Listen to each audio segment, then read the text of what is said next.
I'ma just flip-flops on, singing to that highway song. Got a little naive smile, the kind that drives you out. Nothing like playing with fire, brings boy to life. Beat you with a fuse you light, you're good, you're dynamite.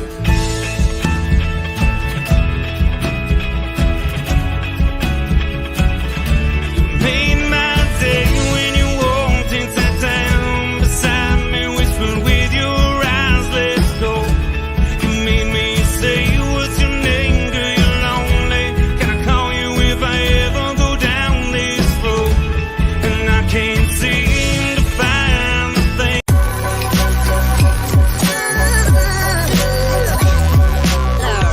The following is a presentation of the Belly Up Sports Media Network.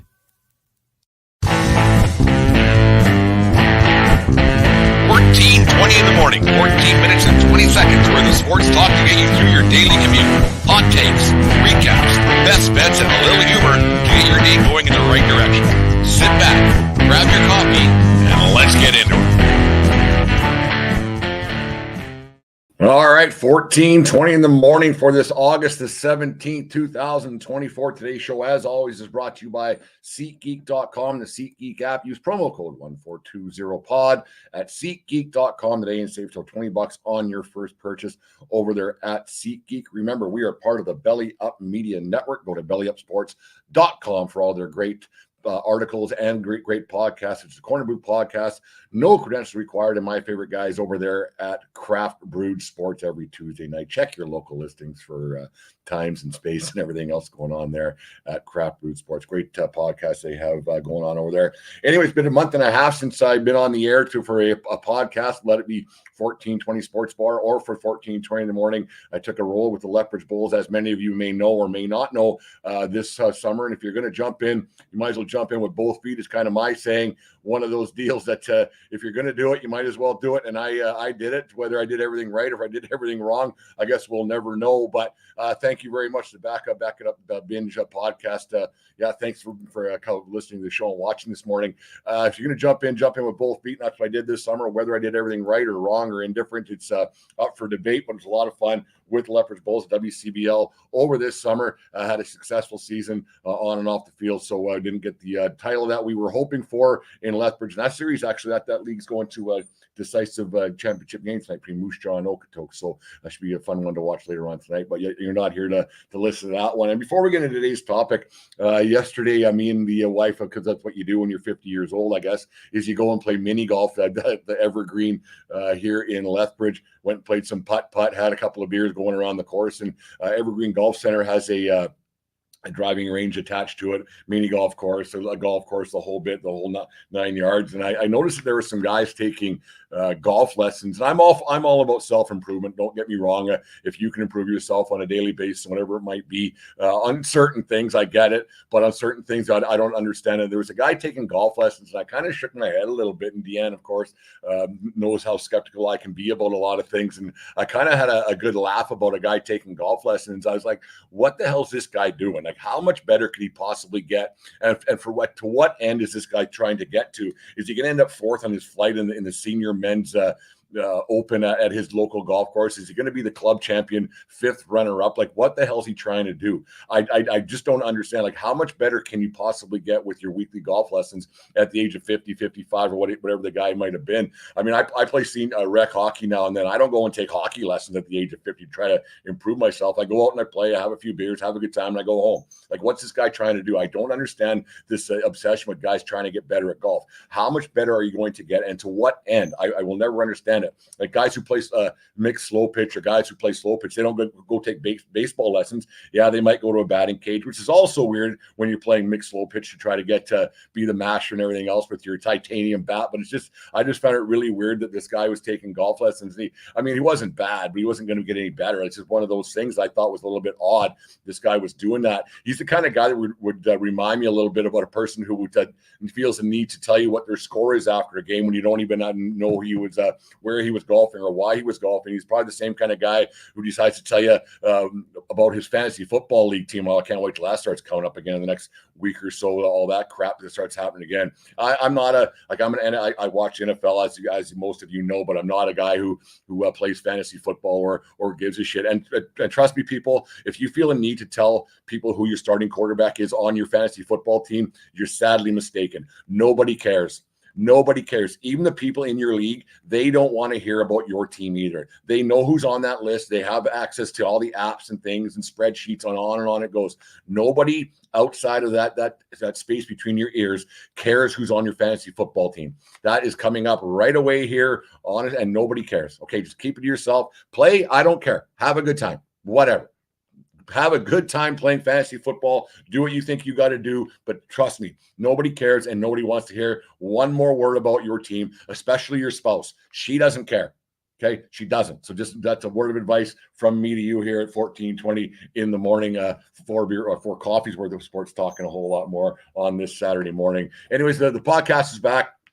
We'll get things going. I gotta things have changed a little bit in my life with things and people and jobs and stuff. So it's going to be a bit of a different format in the foreseeable future. But I got Aaron Riley from Bruley on the Sports. He's going to be joining me on Tuesday night, I believe it is. But we'll get to the rest of the schedule later on, how we're going to proceed with 1420 Sports Bar podcast.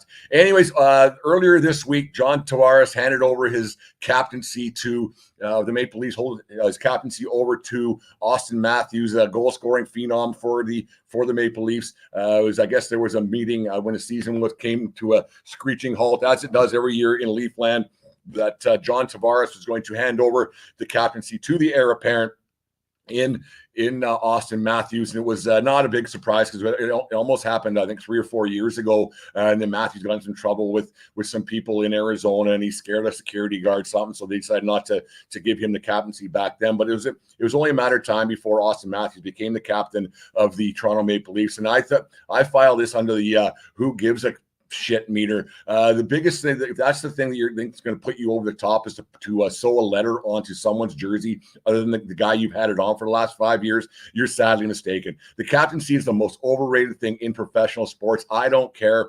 I know people are going to at me about this, about Derek Jeter being the captain. I thought that was stupid. I think that Aaron Judge being the captain, I think that's stupid. There's a reason why only 2 baseball teams have a captain, and it's ridiculous that people put this much effort into having a captain. All it does is sell jerseys in the store, and that's all a captain does for a hockey team. Everybody knows who the leader of a hockey team is. Everybody knows who the leader of a baseball team. It's ridiculous to have all these captains and everything else going on. Football has their captains, but if it's so important, why is there 6 of them? I'll never understand why there needs to be 6 captains. I know they have a roster size of 84, 85 guys, whatever it might be, but everybody knows who the leader of that team is. And to have 6 guys, that's a bit of a mistake, because if you're going into the coin toss at the midfield at the 50-yard line with 6 people, and you can't decide by then if it's heads or tails, you're going to need an odd number, because an even number of people, you got to vote, and it's going to be 3-3. Then you got a heck of a mess. So the captain is the biggest waste of time and the biggest waste of effort that these people and these teams and the effort that gets talked about. It doesn't make any sense to me as to why people put so much stock into the captain of a hockey team is. I'll give you a little hint here, folks. 99% of the time, the best player on the team is the captain. Surprise, surprise. It's one of those things. Very rarely throughout sports history, through hockey history, is it not the best player on the team. It doesn't happen very often. And then now, and the only time that the captain really has any weight to what he's doing out on the field or on the ice is when they got to talk to an official. That's the only time. The captain of a hockey team is the only person supposed to talk to the referees or the linesmen about things, and he relays stuff from the coach over to the referee, and that's the only time that a captain actually does anything. Other than in hockey, they're actually the only person who accepts the trophy that's not the owner of the team when the championship is done. That's the only thing a captain actually does. Everybody knows who the captain of a team is, or who the leader of the team is. They don't need an iron-on on their jersey. It's the most ridiculous thing that people put stock into it, and even me talking about it's ridiculous. But I thought I would just weigh in on it a little bit, because if the Leafs think that their only deal is, and their only shortcoming is having a is having a lesser captain, they're sadly mistaken once again. They've had some great captains in Leaf history. Go back to Wendell Clark, go back to Daryl Sittler, you go back to whoever. They haven't won one playoff round in last how many years. That isn't the problem with the Leafs. Having a new captain isn't going to change things. And what's it say about John Tavares? They shouldn't have had him over the years. So he's the elephant in the room, saying he was the guy behind closed doors. He was the guy, supposed to be leading this team. So was that a mistake 5 years ago that all of a sudden he became the guy to look after things?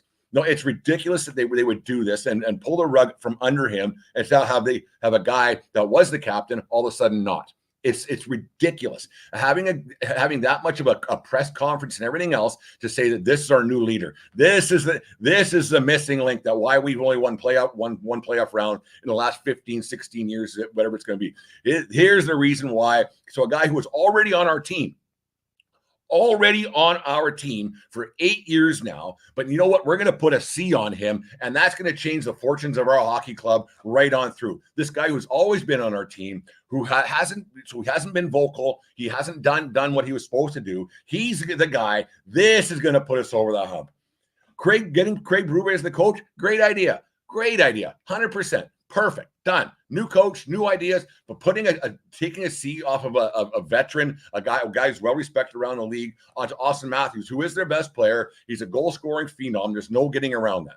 He's a great hockey player, but having him get the rug pulled under him of Tavares and putting it on to a guy who doesn't really show a whole bunch of emotion other than when he does score a goal, like most kids do nowadays. That's the only thing I don't understand why they would do that and why that makes such a big deal. Who has the C? You go back to even the movie Major League. Everybody knew who the captain of the Cleveland Indians, I say it was the Cleveland Indians back there, Jake Taylor. When Dorn screwed up, Taylor went to him. They didn't have a C on his jersey. And in baseball, they don't have C's on anybody's jersey. I think it's Judge and then the guy in Kansas City. I think it's only two captains in baseball. They don't have a C on their jerseys. It's ridiculous. Having this much weight on somebody who's the leader of a team, if you don't know who the leader of your team is, that's the problem. If you have to point somebody out and say, this guy is the leader, this guy's the one who's going to lead us to the promised land, that's the problem you have. If you need a captain, if you need something like that, you're going nowhere fast. The best player on the planet, and it ain't close. Connor McDavid is the captain because he is the best player on that team.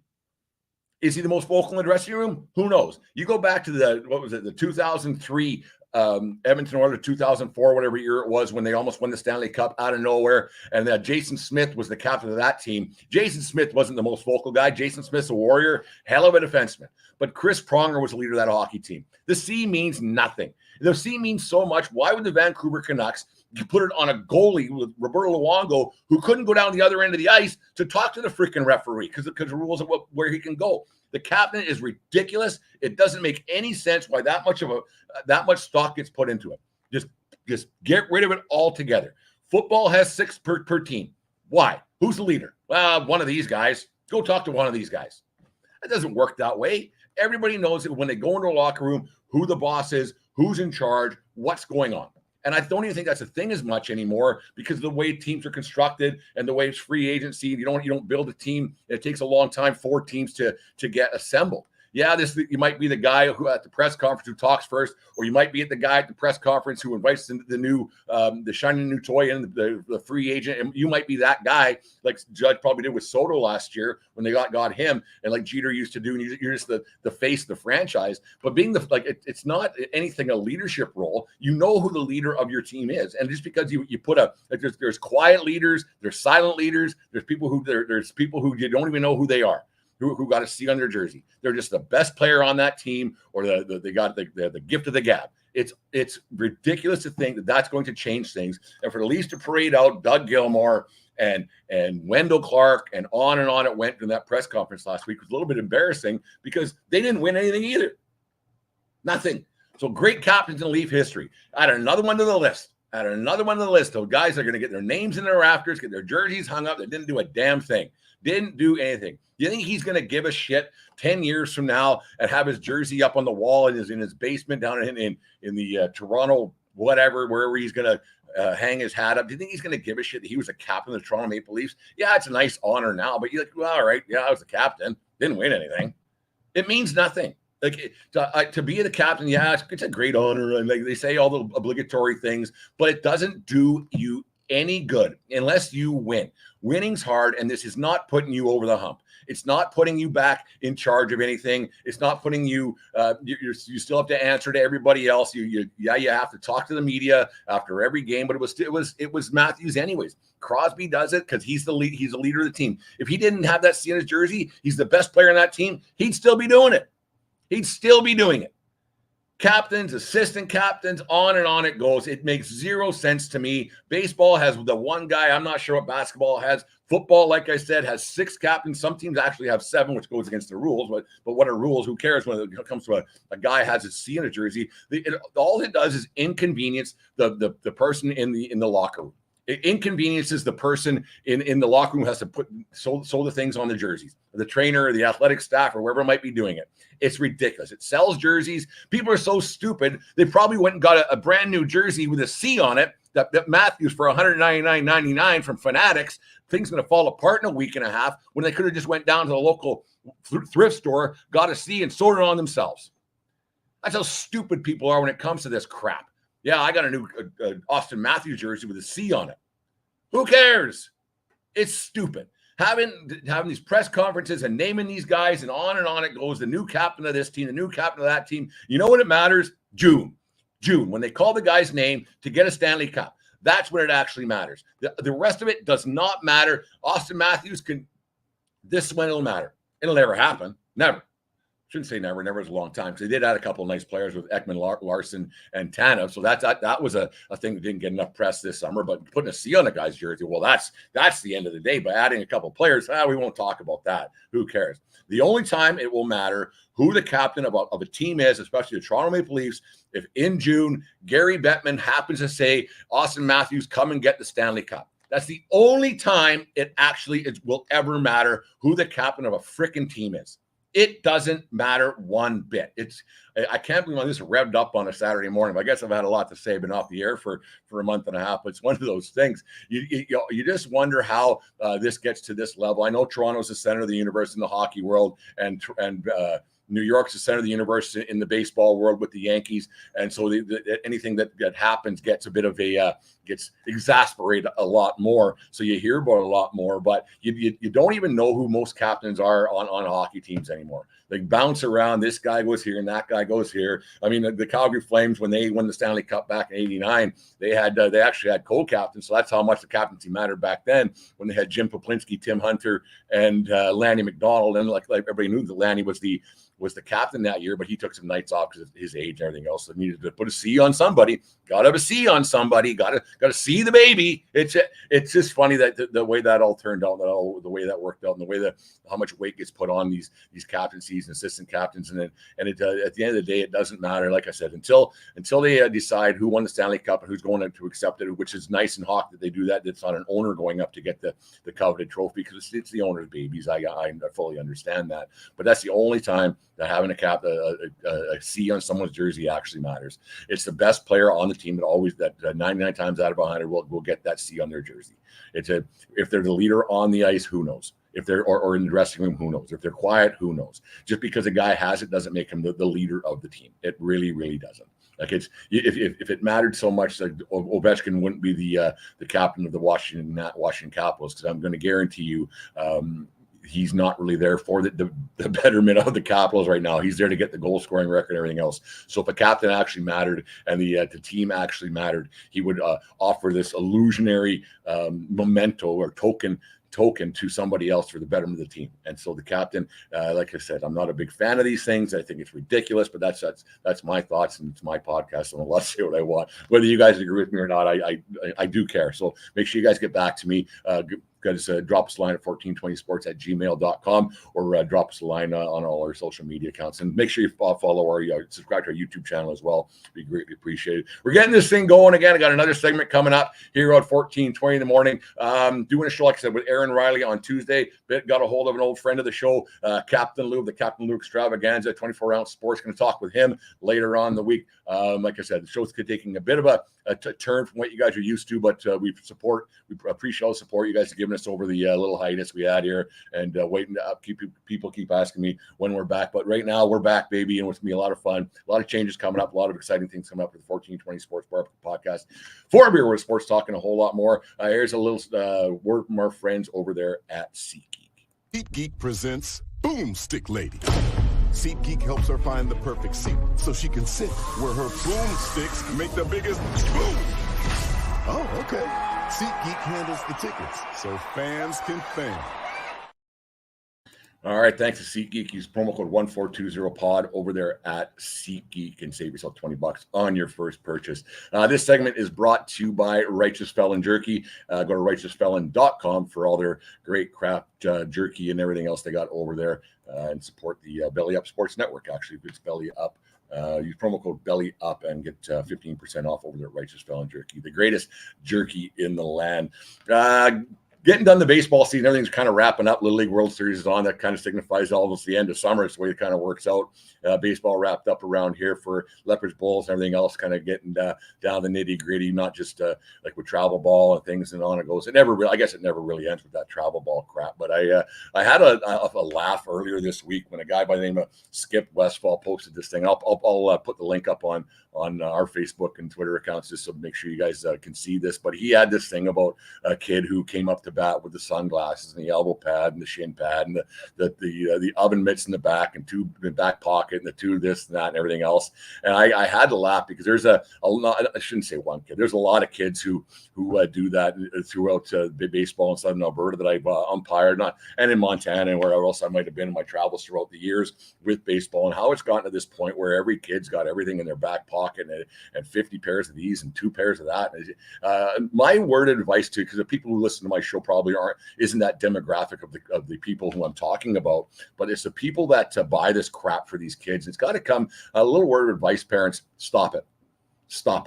You're spoiling your kid. It looks ridiculous. It's not how the game's supposed to be played. And little Billy, little Johnny, little whatever their name is going to be okay if he doesn't have an oven mitt to slide into first base, back into first base head first when he's trying to get picked off for the 14th consecutive time.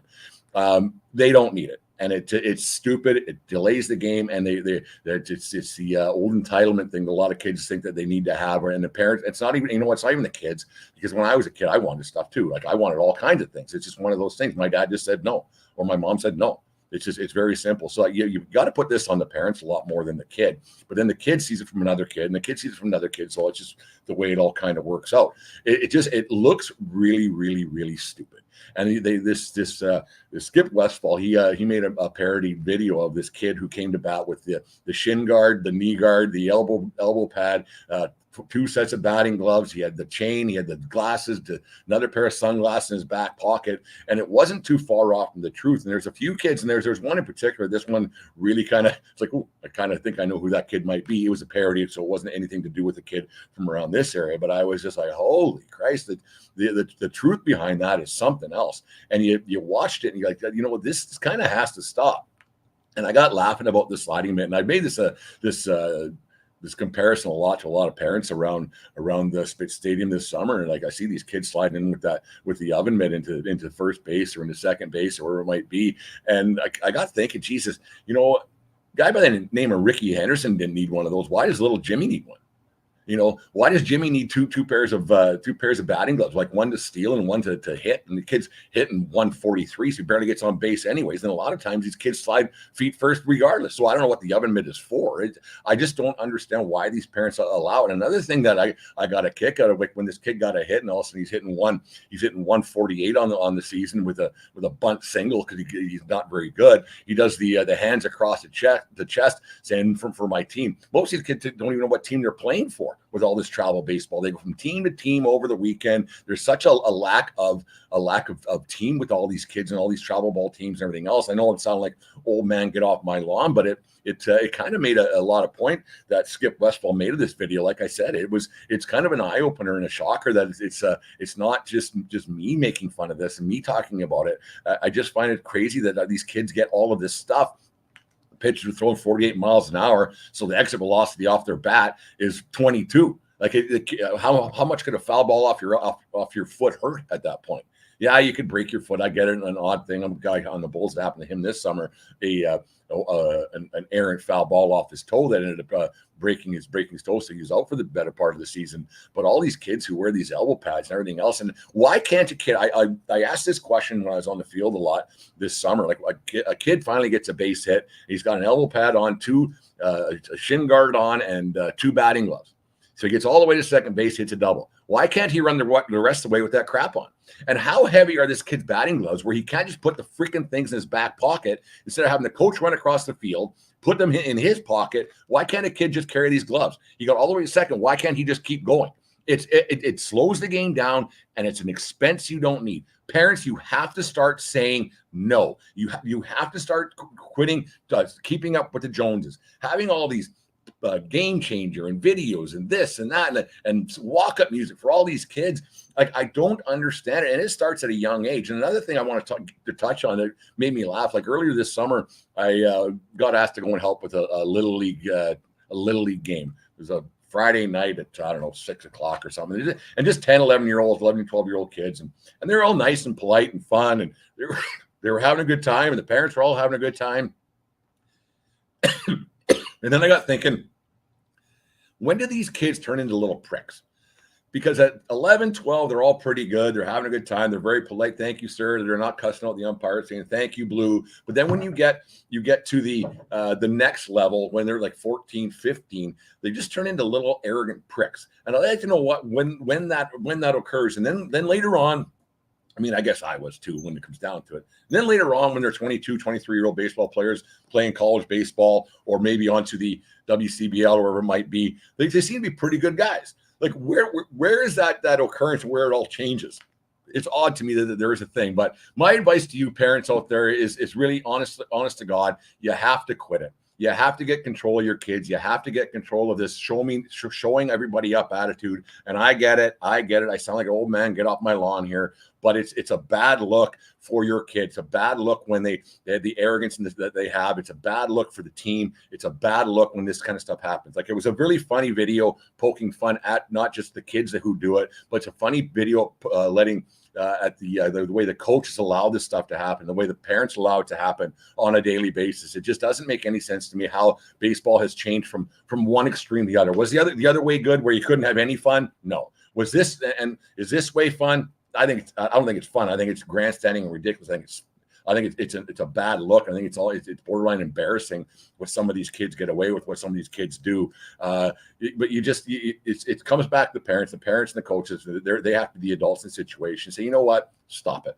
Just stop it. If they aren't doing it on TV, but in college baseball, sometimes they do. But if they aren't doing it there, if Ricky Henderson, the greatest to ever play the game, in my opinion, if he wasn't doing it, yeah, and Rick had some swagger. Rick didn't mind getting out of the box, and Rick didn't mind telling everybody how great Rick was. Rick didn't care about John 316 because Rick was hitting 320, right? So, but if those guys aren't doing it, you get pimping out of the box a little. I get it a little bit. You're excited, and if you don't want to have someone bat flip on, you don't give up a 3-run home run.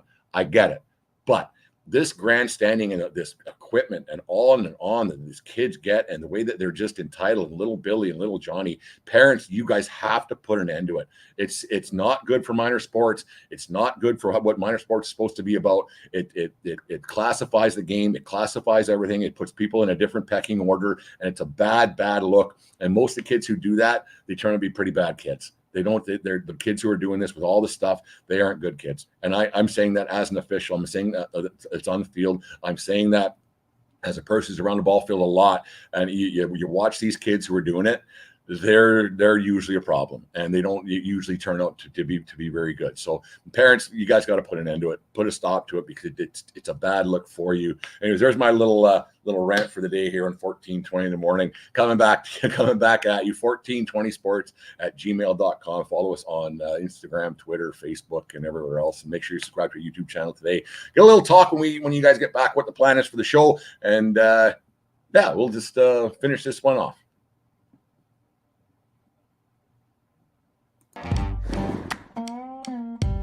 Righteous Felon Craft Jerky is the official jerky of Belly Up Sports. For over a decade, Righteous Felon Craft Jerky has led the American meat snack revolution by concocting delicious, adventurous, U.S.-sourced jerky recipes for uncompromising carnivores across the country.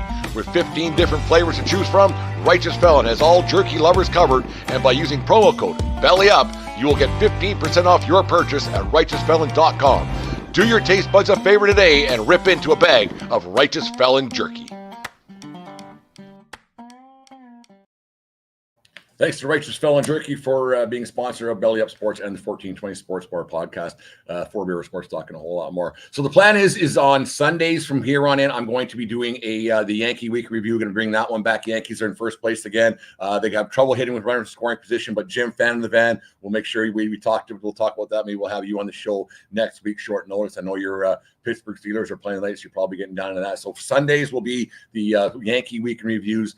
Monday, I won't be putting a show on. It's Deanne's second 21st birthday. So one of those things. So we're gonna have a little shaker here for her, a little gathering for her birthday. Tuesday got Aaron Riley coming on, and then we'll have the Monday, Thursday rotation like we always had. And then on Saturdays, we're going to be doing the 1420 in the morning. I want to have that as kind of not our flagship show. I'd like to make this one into we'll get good guests and make a person's Saturday morning sports go-to show every Saturday here from 1420 World Headquarters. So a few changes. There's an elephant in the room that I may or may not discuss at a later date, but right now is really not the time to talk about that. But anyways, thanks for everybody who watched this morning on YouTube or Facebook, wherever you were. Little rant about captains. Go back and listen to it on the podcast form. Talk to people about the show. Get it out there. Go to SeatGeek.com and use promo code 1420pod. Thank you very much for everybody who watched and listened and got us back doing this again. Go to 1420sports at .com actually and check out some other stuff we got going on there. Change is coming. Things are good. We're back in the saddle again. Thank you very much for watching today. And remember, it doesn't matter where you are. It's who you're with. Have a great day, folks, and we will talk to you again tomorrow. You just listened to the 1420 Sports Bar podcast. 4 Beer with Sports Talk and a whole lot more. We are part of the Belly Up Media Network. Let's get into it.